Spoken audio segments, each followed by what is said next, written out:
Detective Elena Diaz stared out the frosted office window, tracing invisible circles in the condensation left by her breath. From the 12th floor of the Denver Police Department building, she could see the Rocky Mountains slicing the horizon like jagged teeth against the gray sky. 4 years. 4 years since Miguel and Carlos vanished in the Rockies, and every morning she woke with the same weight on her chest, as if a stone had lodged itself between her ribs and grown a little larger each day. The phone rang, pulling her from her thoughts. Elena hesitated before answering, recognizing the number on the caller ID. It was Ramon Reyes, the mountaineer who led the volunteer search and rescue team. His voice always carried bad news. "Elena, you need to get here. Now." The urgency in his voice made her stomach clench. "We found something." The words echoed in the silent office like gunshots. Elena felt her hands tremble as she gripped the phone tighter. "What did you find?" "I can't say over the phone. You need to see it for yourself." 45 minutes later, Elena stood at the entrance of the city morgue, the cold air cutting into her lungs like blades. Ramon waited for her with an expression she couldn't decipher. It wasn't relief, nor exactly sadness. It was something more unsettling, confusion mixed with fear. "Before we go in," he said, placing a hand on her shoulder, "I need you to prepare yourself. This will change everything we thought we knew about their disappearance." The morgue smelled of disinfectant and death, a scent Elena knew well after years of working missing persons cases. But today, the smell seemed more intense, almost suffocating. Dr. Medina, the coroner, waited for them, already wearing rubber gloves and a grim expression. "Inspector Diaz," he greeted formally. The body was found at approximately 13,780 feet, in a crevasse that only became accessible after the partial melting caused by recent climate change. Elena nodded, trying to maintain her professional composure as her heart beat erratically. "Miguel or Carlos? That's where the complications begin." Dr. Medina pulled open the metal drawer with a groan that echoed through the room like a moan. "Based on the documents found on the body, the approximate age and physical characteristics, it should be Miguel." Elena approached slowly. The body was partially mummified by the extreme cold, the skin stretched and darkened. The clothes, although damaged, were still recognizable. The red jacket Miguel always wore, the climbing boots she had seen him put on that last morning. "Should be?" Elena asked, her voice coming out rougher than she intended. Dr. Medina hesitated, his nervous hands adjusting his glasses. "The DNA we extracted doesn't match. This body isn't Miguel Vargas." The words hit Elena like a punch to the stomach. She leaned against the metal table, feeling the cold of the steel seep through her palm. "What do you mean it doesn't match?" "We ran 3 different tests. The margin of error is practically zero." Dr. Medina opened a folder filled with papers. "This man is approximately the same age as your brother, similar height, but definitely not him. And there's something else." Elena forced herself to look more closely at the body. That's when she noticed the left hand was clenched into a fist, as if desperately holding something even in death. "When we tried to open his hand," Dr. Medina continued, "we found this." He held out a small plastic evidence bag. Inside was a yellowed piece of paper, folded multiple times. Elena took it with trembling hands and carefully unfolded it. It was a photograph. Not an ordinary photograph, but a faded Polaroid showing 2 children playing in the snow. Elena immediately recognized the location. It was the backyard of the house where she and her brothers grew up in Aspen. In the photo, Miguel must have been about 8 years old, Carlos 6.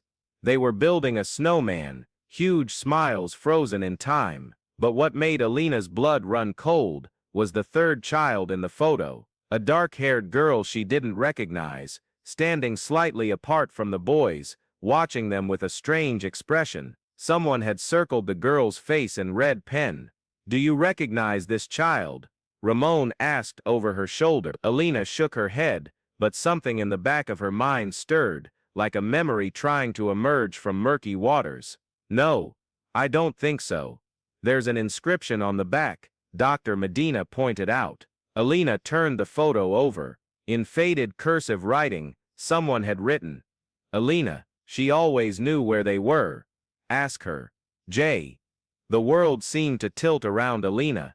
She leaned against the wall, feeling nausea rising in her throat. This doesn't make sense. I've never seen this photo before. Alina, Ramon said gently, how long has it been since you've been to your mother's house in Aspen? The question hit a nerve. Alina had avoided the family home since her mother's funeral, 2 years after her brother's disappearance. The memories were too painful, each room echoing with laughter and voices that would never return.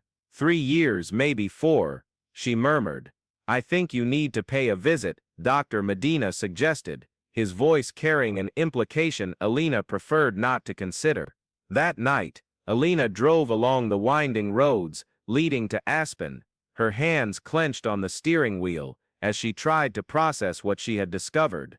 With each mile, the mountains seemed to close in around her like stone walls, and she couldn't shake the feeling that she was being watched. The Vargas family home sat on a quiet street, surrounded by pines, a wood and stone structure that was once full of life, and now stood silent as a mausoleum.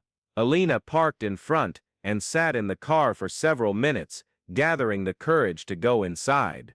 The key was still in its hiding place, under the potted plant on the porch. As Alina opened the door, she was hit by the smell of mildew and dust, mixed with something else subtler she couldn't quite place, something sickly sweet. The house was exactly as she'd left it years ago. The furniture, shrouded in white sheets, looked like ghosts in the dim light. Alina flicked on the lights and began to explore, searching for anything that might explain the mysterious photograph. It was in her mother's bedroom that she found the first clue, a shoebox hidden in the back of the closet, filled with letters and photographs Alina had never seen. Most of the pictures showed her brothers at various ages, but there were other, stranger images, photos of unfamiliar children, some taken in places Alina didn't recognize. And then she found the letters. All were signed with the initial J and dated from the last 5 years of her mother's life. Alina read them with mounting horror, her hands trembling as she absorbed the content. Dear Isabel, the children are well.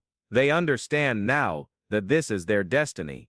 Miguel and Carlos are adapting well to life in the community. They speak of Alina sometimes, asking when she will join us.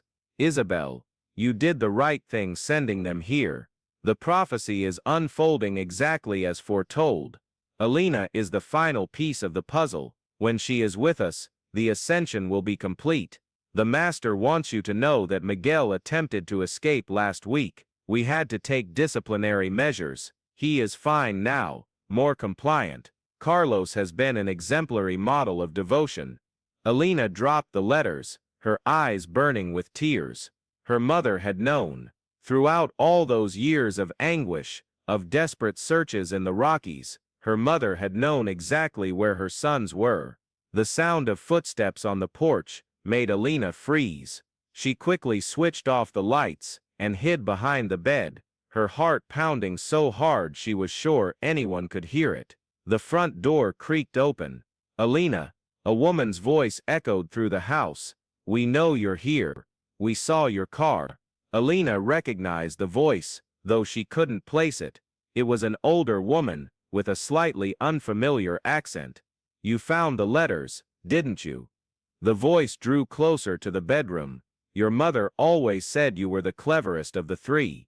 That's why the Master wanted you so much. Alina forced herself out of hiding, confronting the woman in the doorway. She was a woman of about 60, her gray hair pulled back in a severe bun, dressed in simple but impeccable clothes. There was something familiar about her face, but Alina couldn't quite place it.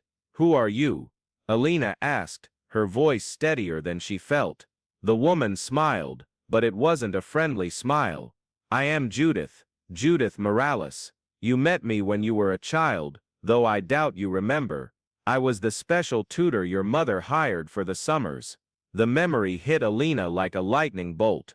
Judith, the strange woman who appeared during summer vacations, who always seemed to watch the children with excessive attention, who asked strange questions about their dreams and fears. Alina remembered how uncomfortable she had felt in her presence, as if Judith could see right through her soul. "You took my brothers," Alina said, not as a question, but as a statement. "I didn't take them. They came willingly, as your mother desired." Judith entered the room, her hands delicately touching the furniture, as if it were her own home. Isabel understood that there was something special about her children, something that transcended this mundane life. "What are you talking about?" Judith turned to Alina with eyes that shone with fanatical fervor. "The Master has had visions about the three of you since you were children. You are part of something greater, Alina. A chosen family destined to transcend death and achieve eternal life." Alina felt bile rise in her throat. "You're insane. You're all insane. Insane." Judith laughed, a sharp, unpleasant sound. "We are the only sane ones in a lost world, and soon, you will understand." That's when Alina realized they weren't alone. Shadows moved in the doorway, two tall men dressed in dark clothing. One of them held something that looked like a syringe. Alina recoiled, her mind racing for an escape. "Where are my brothers? What have you done to them?" "They're waiting for you," Judith said softly, gesturing for the men to approach. "In our mountain community. A very special place where families like yours can live forever." Alina remembered the words in the letters, the disciplinary measures, the forced obedience. Pure horror coursed through her veins. "You hurt them.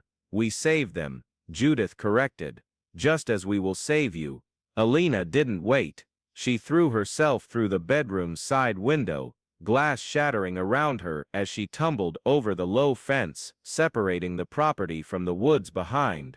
Branches tore at her clothes and scratched her skin as she ran blindly through the trees, hearing the shouts of her pursuers behind her. She ran until she could run no more, finally hiding behind a fallen log, her breath coming in visible puffs in the cold night air. The silence of the woods was oppressive, broken only by the distant sound of voices searching for her. Alina pulled out her phone with trembling hands and dialed Ramon's number. "Ramon, it's me," she whispered, when he answered. "They're after me. Judith Morales, and two others. It's a cult, Ramon. My brothers didn't disappear in the mountains. They were taken by a cult." "Where are you?" "In the woods behind Mom's house. They have a community somewhere in the Rockies. That's where Miguel and Carlos are." "Alina, stay where you are. I'm sending a team now." But Alina couldn't wait, not while her brothers were in the hands of these people. "Ramon, I need your help finding them. If you're following these stories of disappearances and isolated communities like I know you are, then you understand what's happening.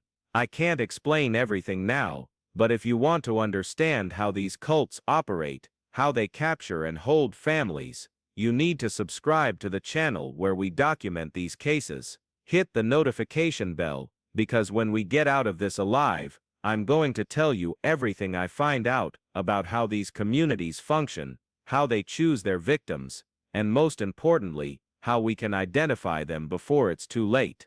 This is information that could save other families like mine. An hour later, Alina was in a police van, climbing the winding roads leading to the higher slopes of the Rockies.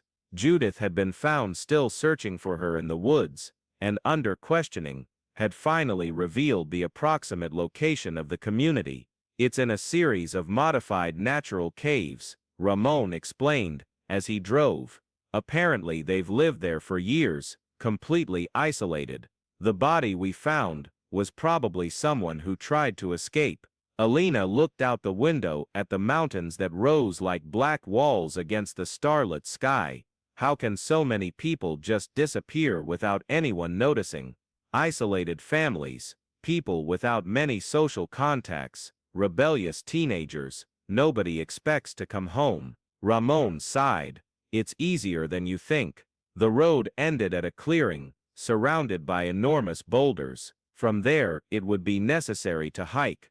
The rescue team, 8 men trained for mountain situations, checked their equipment one last time before starting the ascent. Alina insisted on going along, despite protests. "They're my brothers," she said firmly. "I'm going." The hike lasted 3 hours, across steep and dangerous trails that seemed to have been specifically opened to discourage visitors. When they finally reached the entrance to the community, Alina was shocked by what she saw. The caves had been extensively modified. Generators provided electricity, ventilation systems had been installed, and false walls created separate rooms. It was a sophisticated operation, not the primitive encampment she had expected. "My God," one of the team members muttered, "how many people live here?" The answer came in the form of pale, frightened faces emerging from the shadows. Children, teenagers, adults, all wearing simple, identical clothes, all looking at the intruders with a mixture of fear and relief. Alina started running through the tunnels, shouting her brothers' names: Miguel, Carlos. It was in a deeper chamber that she found them. Miguel was sitting in a wooden chair, his glazed eyes fixed on infinity. He had lost a significant amount of weight, and his skin had a sickly pallor. But he was alive. Carlos was on a nearby bed, apparently sleeping. Alina rushed to him first, touching his face with trembling hands. He was warm, breathing, but unresponsive to her calls. "They've been sedated," a voice said from behind her. Alina turned to see an elderly man emerging from the shadows. He wore simple white clothes, and his eyes held the same fanatical fervor she had seen in Judith. "You must be the master," Alina said, her voice charged with anger. "I am." The man approached slowly. "And you must be Alina. We've been expecting you for a long time. Why my family?" The master smiled with an expression that was simultaneously gentle and terrifying. "Your family has a special energy, a connection to the divine that is rare. Your mother understood this. She wanted you to transcend the limitations of this earthly life." Alina looked at her brothers again. Miguel had turned his attention to her, but there was something wrong with his eyes. They seemed empty, as if an essential part of him had been removed. "What did you do to them?" "We liberated them," the master said simply. "Liberated from fears, from worldly desires, from all the pain that comes with ordinary existence. They have found peace." Alina felt a rage boil inside her, like she had never felt before. This wasn't peace, it was destruction. Her brothers had been broken, transformed into shadows of themselves. "You destroyed them," she said, rising slowly. "I saved them, and now I will save you too." The master gestured and 2 men emerged from the shadows, carrying syringes. Alina recoiled, but she was cornered between them and the cave wall. That's when she heard the shouting. The rescue team had found the main entrance to the community and was facing resistance from the more fanatical members. The sound of fighting echoed through the tunnels like distant thunder. Alina used the distraction to dart to the side, grabbing one of the men's syringes and jabbing it into the master's arm. He screamed and stumbled, his eyes widening in shock and betrayal. "You don't understand," he muttered as he fell. "You're destroying something sacred." Alina wasn't listening. She was trying to rouse Carlos, gently shaking him as tears streamed down her face. "Carlos, it's me. It's Alina. Can you hear me?" For a terrifying moment, there was no response. Then slowly, Carlos's eyes fluttered open.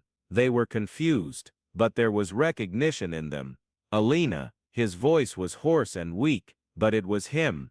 It really was him. "Yes, it's me. I came for you." Carlos tried to sit up, his hands trembling.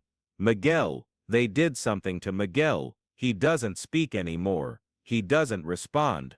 Alina looked at her older brother. Miguel remained seated in the chair, his eyes now fixed on her, but still empty. She approached him cautiously. "Miguel, it's me, Alina." For a moment that seemed like an eternity, there was no reaction. Then, as if a dam had broken, tears began to stream down Miguel's face. His mouth opened, and he made a choked sound that might have been his name. Alina hugged him, feeling her brother's frail body tremble against hers. He was broken, perhaps irreparably, but he was alive. They were alive. In the days that followed, the full truth about the community slowly emerged. It was a cult that had been operating for over 20 years, capturing entire families under the guise of offering spiritual salvation. 23 people were rescued from the caves, many in states similar to Miguel's. Alina discovered that her mother had been a member of the cult for years before her death, sending not only Miguel and Carlos, but also contributing financially to the operation. Letters revealed she genuinely believed she was saving her children from a corrupt world. Carlos physically recovered within weeks, though the psychological scars were more enduring. He spoke little about his time in the community, but Alina could see in his eyes that terrible things had happened there. Miguel was a more complex case. Doctors said he had suffered severe psychological trauma, possibly exacerbated by drugs. There would be a long road to recovery ahead, if it were even possible. 6 months later, Alina sat on the porch of the family home in Aspen, watching Carlos help Miguel walk through the garden. They had decided to stay in the house, transforming it from a place of painful memories into a sanctuary of healing. Miguel still didn't speak much, but he would sometimes smile when Carlos told jokes, or when Alina played soft music on the radio. They were small miracles, fragments of the brother she thought she had lost forever. The phone rang. It was Ramon. "Alina, we have another case. A family disappeared near Boulder, 3 children, and 2 parents. The circumstances are similar to what happened to you." Alina closed her eyes, feeling the familiar weight settle on her chest, but this time, it was different. This time, she knew what to look for. "I'm coming," she said. As she prepared to leave the house, Alina went to the room where she kept her mother's letters. She had read them dozens of times, searching for clues about other communities, other disappearances. In one of the last letters, there was a line that haunted her. "The Master says there are others like us scattered throughout the mountains. The sacred work will continue, even if something happens to us." Alina knew the fight was far from over. There were other families out there, other lost brothers and sisters in the shadows of the mountains, and she would find them, one by one, until all the caves were empty, and all the monsters were brought to light. She looked out the window one last time before leaving. Miguel was standing in the garden, looking at the distant mountains. For a moment, Alina feared he was thinking of going back, that a part of him still longed for the false peace he had found in the caves. But then he turned and waved to her, a small smile touching his lips. It was a fragile smile, broken in places, but it was real. It was his. Alina waved back, and went out the door, heading back towards the mountains. This time, she wasn't going as a desperate sister searching for the lost. She was going as someone who knew the darkness, and had emerged from it, someone who could guide others back to the light. The mountains rose before her, silent and eternal, guarding their secrets in the shadows of the heights. But Alina was no longer afraid of them. She had learned that the true monsters didn't live in the rocks and ice, but in the human hearts that had lost their way, and those monsters could be confronted, could be overcome. On the winding road leading to the mountains, Alina turned on the radio. Soft music filled the car, the same music Miguel had smiled at the previous week. It was a song about coming home, about finding your way, even when everything seems lost. Alina hummed along as she drove towards the unknown,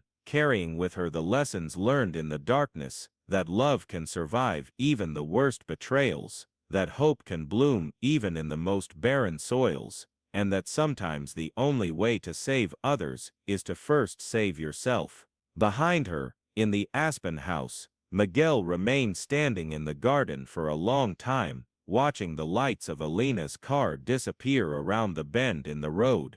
Carlos joined him, placing a gentle hand on his older brother's shoulder. "She'll be back," Carlos said softly. Miguel nodded slowly, his first clear words in months escaping his lips like a prayer. She always comes home.